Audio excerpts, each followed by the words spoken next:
My name is Henry Lussiger-Thaler, and I'm here today with Mr. Irving Roth. This is an interview that is sponsored by the United States Holocaust Memorial Museum in Washington and the Amud Eish Memorial Museum in Brooklyn. Mr. Roth, if you could tell us the year you were born in and the town and country. I was born on September 1929, born in Czechoslovakia, in a town called Košice. Although I did not live there, per se, neither did my parents, but I was born there, and I'll tell the story about why my mother decided that she ought to give birth in a fancy hospital. That sounds like a wonderful place to start. Why don't we start there? I was a second child, and my mother, when she gave birth to the first child, was at home, and a midwife came along, and she was bleeding, and bled almost to death. And my grandfather got into his horse and wagon and quickly got a doctor, and fortunately were able to stop the bleeding, and she was fine. She decided if she's going to be pregnant again, give birth again, she's going to give in a hospital. There are doctors and facilities. And so I am born in a hospital in a large city called Košice. Today the population of Košice is probably a couple of 100,000 people, in a relatively modern hospital. Of course, being born in a hospital in those days, mother stayed in the hospital for 8, 10, 12 days after giving birth, unlike today, which is 36 hours.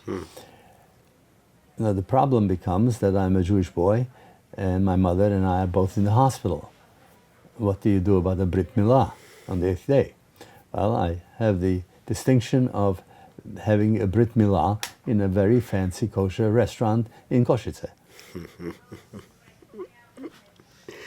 Very interesting, very interesting. So, moving forward from the Brit Milah in this unlikely place. So, tell me about your family, your parents, your grandparents, and you moved then, I believe, to the town of Humene. Yeah, a little background on my parents.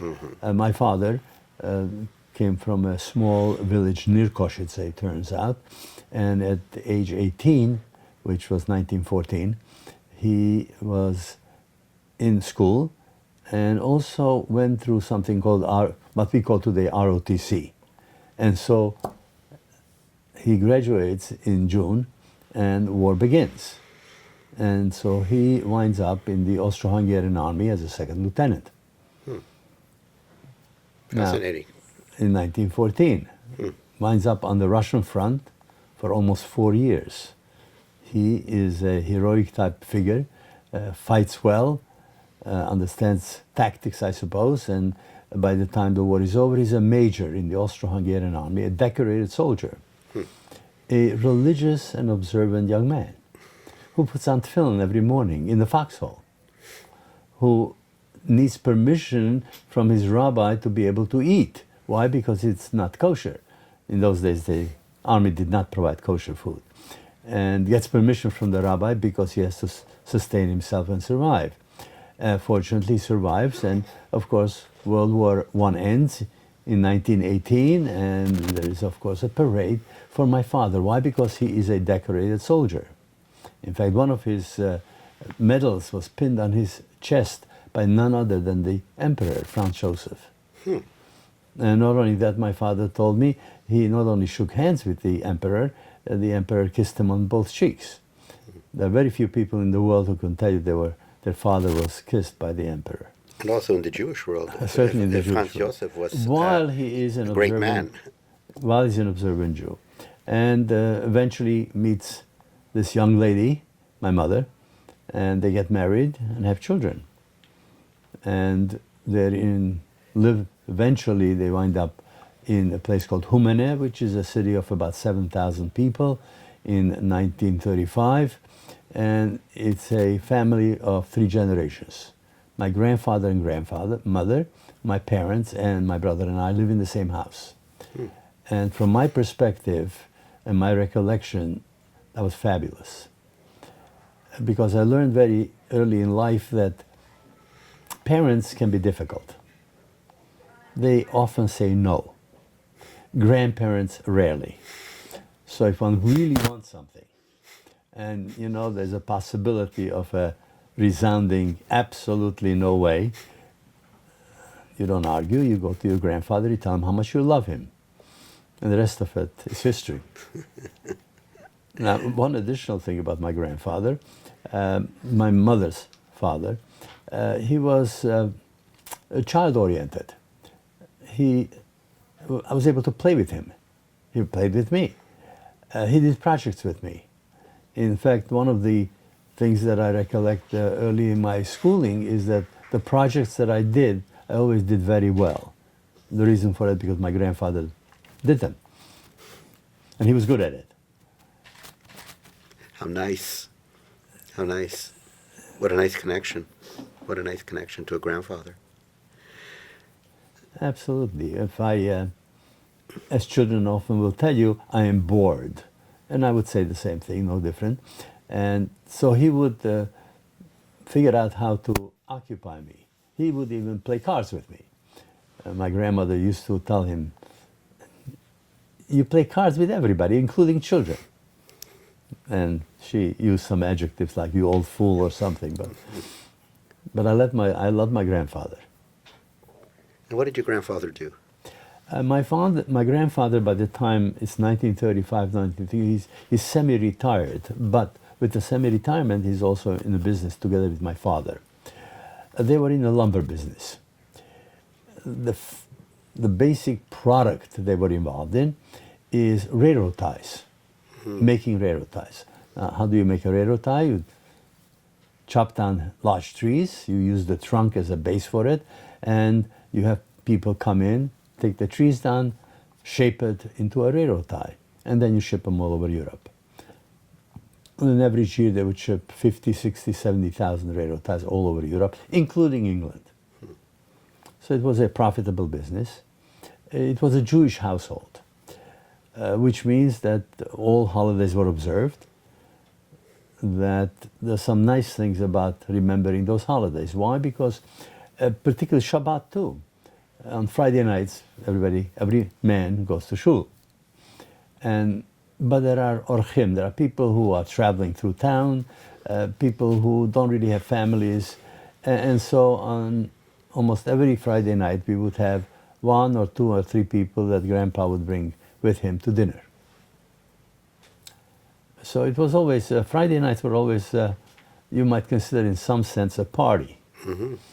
The other thing which was very beautiful and very vivid in my mind as a child, my grandmother and my mother both lit candles. Now normally women light 2 candles. But for every child that my grandmother had, she had a candle. So she had 7 children. So at the end of the table, there were 9 candles lit. That sounds like a very, very nice household to have 3 generations there, and the high holidays must have been fabulous, also very, very fabulous. Important. It was really a very Jewish-oriented house. Mm-hmm. Friday afternoon, things moved quickly to make sure that for Shabbat everything's ready. Mm-hmm. Now there's a couple of other odds and ends. One of the things we had, when I was born, I was a second child. And my parents evidently must have read Dr. Spock or some other book. A little bit too early, but it's okay. Too early for Dr. Spock, but something similar to it. And so they were sort of concerned that my older brother, who's 3 years old, who of course was the first child, and therefore the king of the house, how will he take competition? And so when I was born, I had a nanny, a Catholic woman, a young woman, who lived in our house, of course, and knew more about Judaism and how to have a Jewish household than many Jews today. Mm-hmm. What was her name? Her name was Irving, and I loved her and she loved me. She was Catholic, and as a result of it, she lived in her own room, and for Christmas she would have a Christmas tree. So me, as a Jewish child, I would get presents on Hanukkah and other times, but I also would get presents during Christmas. So I had the best of all worlds. Nice. Tell me about your brother. That's the sole sibling, correct? Yes, my sole sibling. What was his I name? was always a very physical child. Mhm. I would play soccer, I would climb fences, I would get into trouble. My brother was not interested in any of that. His interest was studying, but not just secular studies. He's mostly more interested in the Talmud, even as a fairly young person, and very observant. He also played the violin. And for that, I need to explain to you how he got to the violin. What was his name? His name was Andrew, but he was never really not called Andrew. That was his name on the birth certificate.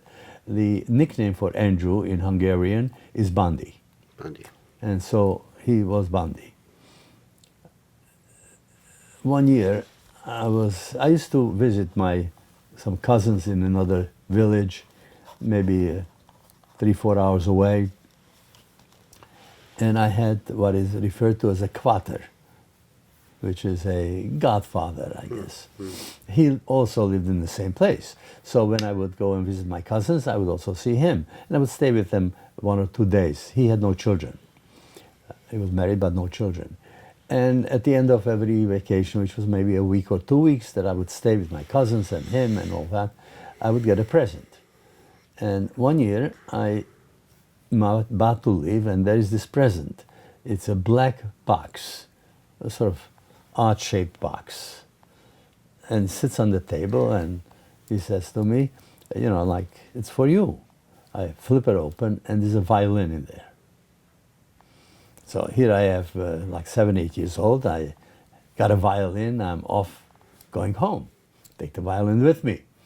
I come home, and my mother decides, since I have a violin, maybe they ought to hire a gypsy violinist and teach me how to play. Gypsy violinist comes to the house, tells me to pick up the violin and the bow and do something. I have absolutely no idea what I'm doing. I cannot get any sound out of it. He looks at my mother, he says, I could try and teach him, but he'll never be a violinist. He has no ear for it. I asked him to sing, he can't carry a tune. Forget it. I was crushed, of course. But then he says, you have any other kids in the house? And Mama says, yes, I have an older son. He says, come over here, kid. Tells my brother to pick up the violin, and lo and behold, he gets beautiful sound out of it. He says, him I'll teach. And so my violin becomes the reason that my brother was a very good violinist. Mm-hmm. So your brother was a studied Talmud, and Yes. so he went to a yeshiva? No. He studied with the rabbi, Uh-huh. the private student. The rabbi and his son-in-law, who was also a rabbi, which is an interesting story. The rabbi in our town, who was the rabbi, the number of rabbanim, but the rabbi, his name was Irving. And I remember him quite clearly. And many, many years go by, a gentleman who is also a rabbi here in the United States writes a book on the Shoah. And there's an opening, signing.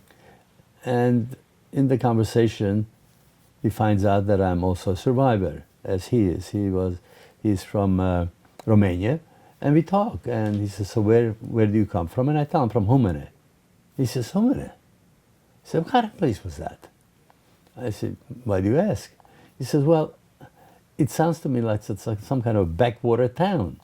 But how is it possible that it had this huge scholar by the name of the Rabbi Ehrenreich? I say, how would you know that? He says, I'm using some of his writings today at Columbia University to teach Talmud. Interesting. So, your education. So I imagine that in Czechoslovakian school it was public education. It was public education, yes. But you went to an after-school program? Yes, or? to a cheder. the after-school program, 6 days a week. Friday we didn't go. What's your memory of that? What's that? What's your memory of that? Oh, pretty good. Mostly, I had my first teacher. I remember quite clearly. He was a very gentle soul in our class. He rarely used his hickory stick, and I actually enjoyed it.